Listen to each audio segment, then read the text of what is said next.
Assalamualaikum warahmatullahi wabarakatuh. Baiklah, saya Fadila Anwar, NIM 3291449 akan menjelaskan materi tentang efisiensi alokasi. Efisiensi alokasi ialah ekonomi Italia yang tertulis konsep suatu alokasi dikatakan Pareto efisien apabila barang-barang yang tidak dapat dialokasikan ulang untuk membuat keadaan seorang lebih baik tanpa membuat keadaan orang lain lebih buruk.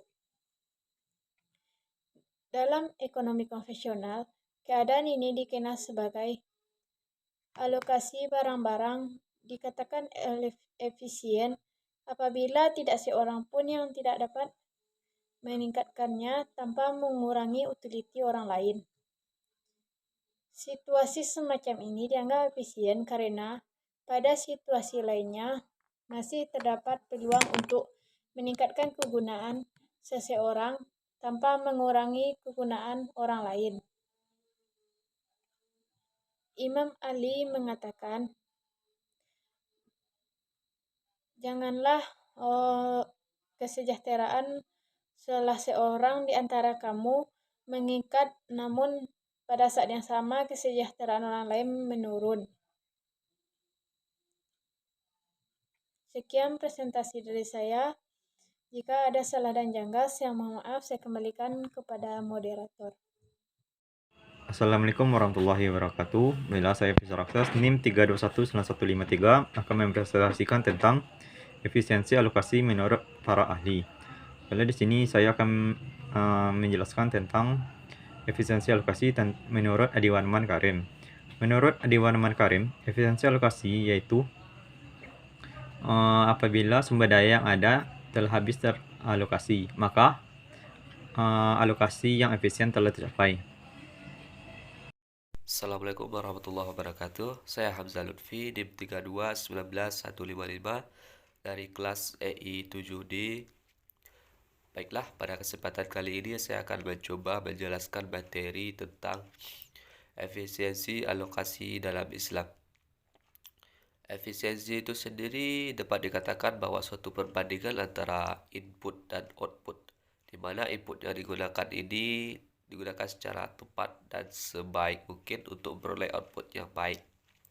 Nah, efisiensi alokasi ini menjelaskan bahwa bila semua sumber daya yang ada itu digunakan secara habis teralokasi, maka akan mencapai alokasi yang efisien, tetapi tidak bisa dikatakan secara adil. Nah, dalam efisiensi alokasi dalam Islam, bahwa efisiensi dalam alokasi dalam Islam itu dapat dikatakan tidak menzalimi atau tidak dizalimi. Nah, dalam Islam itu berkonsep keadilan, di mana dalam Islam itu sangat mendorong atau menganjurkan sekali dalam konsep keadilan. Nah, ketika kita melakukan efisiensi alokasi, bahwa kita dalam Islam itu melakukannya dengan secara adil atau merata, tidak tumpang tindih dan tidak atau bisa dikatakan secara tepat sasaran. Mungkin hanya itu yang dapat saya sampaikan. Assalamualaikum warahmatullahi wabarakatuh. Bismillahirrahmanirrahim. Assalamualaikum warahmatullahi wabarakatuh. Baiklah, saya Revi Febrianeri, NIM 3294156. Di sini saya akan menjelaskan tentang implementasi efisiensi alokasi dalam perbankan syariah. Efisiensi didefinisikan sebagai perbandingan antara keluaran atau disebut juga dengan output dengan masukan yang disebut dengan input, atau jumlah yang dihasilkan dari satu input yang dipergunakan. Efisiensi bank merupakan salah satu yang penting untuk menganalisis informal dan juga sebagai sarana untuk lebih meningkatkan efektivitas kebijakan moneter. Efisiensi dalam suatu perusahaan, khususnya perbankan, merupakan salah satu parameter kerja yang cukup populer untuk mengukur kinerja bank. Efisiensi alokasi tercapai ketika bank mampu menentukan berbagai bentuk yang memaksimumkan keuntungan. Sekian penjelasan dari saya. Assalamualaikum warahmatullahi wabarakatuh. Assalamualaikum warahmatullahi wabarakatuh. Perkenalkan, nama saya Emira, NIM 3219158, akan menjelaskan tentang efisiensi alokasi. Efisiensi alokasi merupakan perbandingan antara input dan output, di mana input yang digunakan sebaik mungkin untuk memperoleh output yang terbaik. Efisiensi alokasi menjelaskan bahwa apabila seluruh sumber daya yang ada habis teralokasi, maka akan mencapai alokasi yang efisien.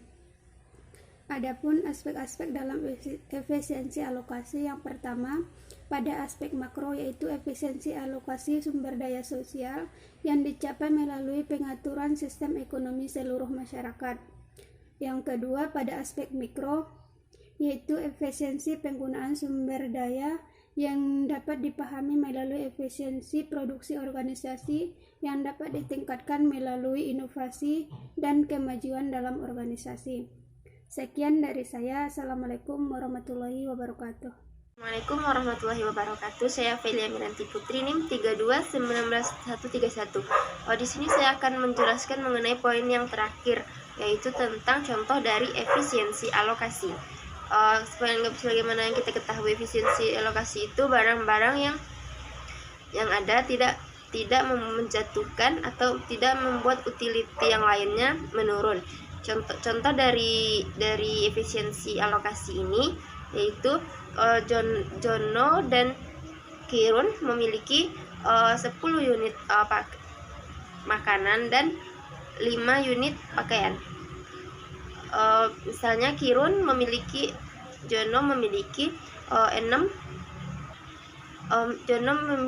7 unit makanan dan 1 unit pakaian, sedangkan Kirun memiliki 3 unit makanan dan 1 unit dan 5 unit pakaian.